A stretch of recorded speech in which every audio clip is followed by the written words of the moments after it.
ಮಡಿವಾಳ ಸಮಾಜದ ಬಗ್ಗೆ ಮಾತನಾಡಿದ ಡಿಸಿಎಂ ಡಿಕೆ ಶಿವಕುಮಾರ್, ಮಡಿವಾಳ ಸಮಾಜದ ಸಮಸ್ಯೆಗಳನ್ನು ನಾನು ಗಮನಿಸಿದ್ದೇನೆ.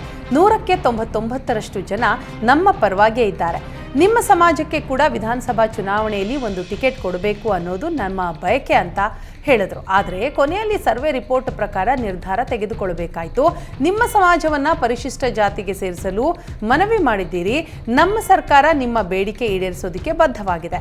ನೀವು ಕೂಡ ನಮ್ಮ ಜೊತೆಯಲ್ಲಿ ಇರಬೇಕು. ನಿಮ್ಮ ಜೊತೆಯಲ್ಲಿ ನಾವು ಯಾವಾಗಲೂ ಇರ್ತೀವಿ ಅಂತ ಭರವಸೆ ನೀಡಿದರು. ಈಗ ಬಂದಿರುವ ಜಾತಿ ಗಣತಿ ಕೇವಲ ಸಂಪುಟದಲ್ಲಿ ಚರ್ಚೆ ಆದರೆ ಸಾಲದು, ಅಧಿವೇಶನದಲ್ಲಿ ಕೂಡ ಚರ್ಚೆ ಆಗಬೇಕು ಅಂತ ಕಾಂಗ್ರೆಸ್ ನಾಯಕ BL ಶಂಕರ್ ಹೇಳಿದ್ದಾರೆ.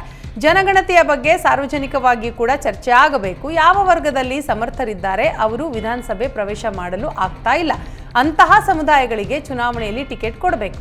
ಆಗ ಸಮಾನತೆ ಬರುತ್ತೆ ಅಂತ BL ಶಂಕರ್ ತಮ್ಮ ಅಭಿಪ್ರಾಯವನ್ನ ತಿಳಿಸಿದರು. ಜಾತಿ ಗಣತಿ ಜಟಾಪಟಿ ನಡೀತಾ ಇದ್ರೂ ಲಿಂಗಾಯತ ನಾಯಕರು ಮೌನವಾಗಿದ್ದಾರೆ ಅಂತ ಆರೋಪಿಸಲಾಗಿತ್ತು. ಇದೀಗ ಸಂಸದೆ ಪ್ರಭಾ ಮಲ್ಲಿಕಾರ್ಜುನ್ ಕೊನೆಗೂ ಜಾತಿ ಗಣತಿ ವರದಿಯ ಬಗ್ಗೆ ಮೌನ ಮುರಿದಿದ್ದಾರೆ. ಸಂಪುಟ ಸಭೆಯಲ್ಲಿ ಎಲ್ಲ ಸಚಿವರು ಅವರವರ ಅಭಿಪ್ರಾಯವನ್ನ ಹೇಳಿದ್ದಾರೆ. ಸಭೆಯಲ್ಲಿ ಆಳವಾಗಿ ಚರ್ಚೆ ಮಾಡಲು ಮತ್ತೆ ಸಮಯವನ್ನ ನಿಗದಿ ಮಾಡಲಾಗಿದೆ. ಸಂಪುಟ ಸಭೆಯ ನಿರ್ಣಯವನ್ನ ಕಾಯ್ದಿರಿಸಲಾಗಿದೆ. ಜಾತಿ ಗಣತಿಯ ಬಗ್ಗೆ ಪ್ರತಿಯೊಬ್ಬ ಸಮಾಜದವರಿಗೆ ಆತಂಕ ಇದೆ. ತುಮಕೂರು ಶ್ರೀ ಅವರು ಜಾತಿ ಗಣತಿ ಸರಿಯಾಗಿ ಆಗಿಲ್ಲ ಅಂತ ಹೇಳಿದ್ದಾರೆ. ಎಲ್ಲಾ ಸಮಾಜದವರಿಗೆ ಜಾತಿ ಗಣತಿಯಿಂದ ಒಳ್ಳೆಯದಾಗಲಿ ಅಂತ ಸಿಎಂ ಹೇಳಿದ್ದಾರೆ. ಎಲ್ಲರೂ ವರದಿಗಾಗಿ ಕಾದು ನೋಡೋಣ. ಎಲ್ಲ ಸಮುದಾಯದ ಜನಸಂಖ್ಯೆ ಹೆಚ್ಚಾಗಿದೆ. ಈ ವರದಿ ಜಾರಿ ಮಾಡಲು ಮತ್ತೆ ಸಚಿವ ಸಂಪುಟದಲ್ಲಿ ಚರ್ಚೆ ಆಗಲಿದೆ ಅಂತ ತಿಳಿಸಿದರು.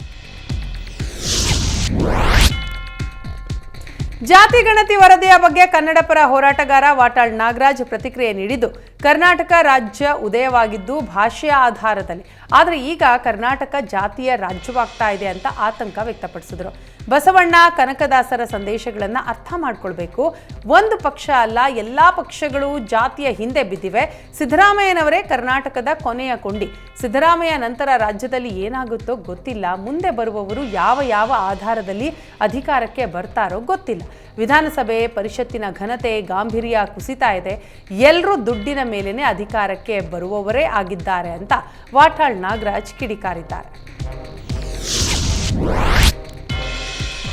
ಸಿಎಂ ಸಿದ್ದರಾಮಯ್ಯ ಪರ ST ಸೋಮಶೇಖರ್ ಬ್ಯಾಟ್ ಬೀಸಿದ್ದಾರೆ. ಮೂಡ ಹಗರಣದ ಬಗ್ಗೆ ಮಾತನಾಡಿದ ಸೋಮಶೇಖರ್, ಸಿದ್ದರಾಮಯ್ಯ ಜನಪ್ರಿಯತೆ ಕುಗ್ಗಿಸೋ ಕೆಲಸ ಆಗ್ತಾ ಇದೆ. ಸಿಎಂ 14 ಮೂಡ ಸೈಟ್ ಪಡೆದರು ಅಂತ ತನಿಖೆ ನಡೀತಾ ಇದೆ. ಕೆಲವರು 100ಕ್ಕೂ ಹೆಚ್ಚು ಸೈಟ್ ಮಾಡಿರುವ ಉದಾಹರಣೆ ಇದೆ. ತಪ್ಪು ಮಾಡದ ಸಿದ್ದರಾಮಯ್ಯ ವಿರುದ್ಧ ಷಡ್ಯಂತ್ರ ನಡೀತಾ ಇದೆ. ಆದರೆ ಸಿದ್ದರಾಮಯ್ಯ ಯಾವುದಕ್ಕೂ ಜಗ್ಲಿಲ್ಲ. DKಶಿ ಅನುದಾನ ಕೊಡಿಸುವಲ್ಲಿ ಸಹಾಯ ಮಾಡಿದ್ದಾರೆ. ನನ್ನ ನೆಚ್ಚಿನ ನಾಯಕ DK ಶಿವಕುಮಾರ್ ಅಂತ ಸೋಮಶೇಖರ್ ಹೇಳಿದರು. ಬೆಂಗಳೂರಿಗೆ ಹೆಚ್ಚು ಅನುದಾನ ಕೊಟ್ಟಿದ್ದಾರೆ. ಅಭಿವೃದ್ಧಿ ಕೆಲಸ ಮಾಡುವಲ್ಲಿ ಸಹಕಾರ ಕೊಟ್ಟಿದ್ದಾರೆ. ಸಿದ್ದರಾಮಯ್ಯ DKಶಿ ಕರ್ನಾಟಕದ ಆಸ್ತಿಗಳು ಅಂತ ಸಿದ್ದರಾಮಯ್ಯ DKಶಿಯನ್ನ ಶಾಸಕ ಸೋಮಶೇಖರ್ ಹಾಡಿ ಹೊಗಳಿದ್ದಾರೆ. ಹೊಸ ಪಕ್ಷ ಕಟ್ಟುವ ಇಚ್ಛೆ ಇದೆ ಅಂತ ಸಿಎಂ ಇಬ್ರಾಹಿಂ ತಮ್ಮ ಆಸೆಯನ್ನ ವ್ಯಕ್ತಪಡಿಸಿದ್ದಾರೆ. ಕಾಂಗ್ರೆಸ್ ಸೇರ್ಪಡೆಯಾಗುವ ವಿಚಾರದ ಬಗ್ಗೆ ನನ್ನ ಮನಸ್ಸಿನಲ್ಲಿ ನಿಶ್ಚಳ ಆಗಿದ್ದೇನೆ. ನನಗೆ ಜನರ ಹಿತ, ಜನ ಕಲ್ಯಾಣ ಮುಖ್ಯ. ಕರ್ನಾಟಕದಲ್ಲಿ 3ನೇ ಶಕ್ತಿಯ ಬಗ್ಗೆ ಪ್ರವಾಸ ಮಾಡಬೇಕು. ನನಗೆ ಹೊಸ ಪಕ್ಷ ಕಟ್ಟುವ ಇಚ್ಛೆ ಇದೆ. JDSನವರು BJಪಿಯ ಬಸ್ ಸ್ಟ್ಯಾಂಡ್ನಲ್ಲಿ ಕುಳಿತಿದ್ದಾರೆ.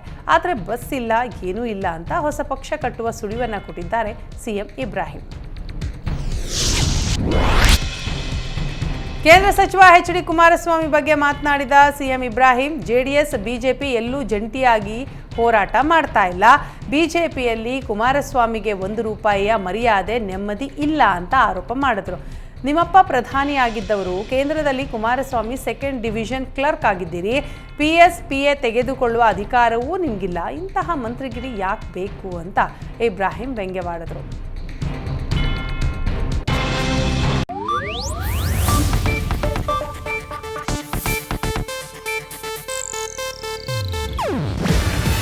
ಇದು ಏಷ್ಯಾನೆಟ್ ನ್ಯೂಸ್ ನೆಟ್ವರ್ಕ್ ಪ್ರಸ್ತುತಿ.